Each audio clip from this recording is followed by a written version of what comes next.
Снова нищие банки Казахстана возместили свои убытки благодаря народным деньгам, и взяли они эти народные деньги не под проценты. Председатель агентства по регулированию и развитию финансового рынка Мадина Абылкасымова назвала самые нищие в кавычках банки Казахстана, которые по традиции один раз в год пополняются народными деньгами из бюджета Казахстана. В настоящее время есть 6 банков, которые участвовали в программе финансовой устойчивости. Эта программа была утверждена Национальным банком, а по сути Назарбаевым в 2017 году. Тогда были выявлены убытки у банков Назарбаева, большой уровень стрессовых активов на балансе банков, сказала Абылкасымова в кулуарах парламента в среду. Абылкасымова отметила, для того, чтобы создать провизии по этим проблемным займам, докапитализировать эти банки, была принята программа финансовой устойчивости за счет народных денег, забыла добавить она. Эта программа, по сути, является одним из многих инструментов по выводу денег из Казахстана, которые были украдены у народа. Со стороны Национального банка были предоставлены субординированные облигации. Треть должна была быть докапитализирована акционерами. Эти облигации сейчас сохраняются на балансе этих банков: Евразийский банк, Банк Центркредит, Норбанк, Банк РБК, АТФ банк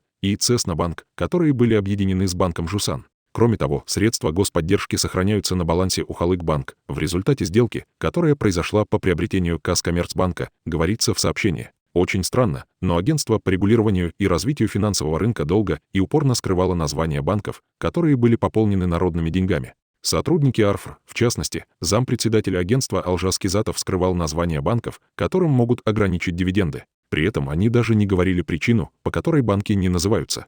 Бесмедиа трижды пыталась получить ответ запросом в пресс-службу АРФР и прямыми вопросами Кизатову. Создавалось впечатление, что регулятор не желает вызывать к себе доверие, избегая прозрачности, отмечает издание.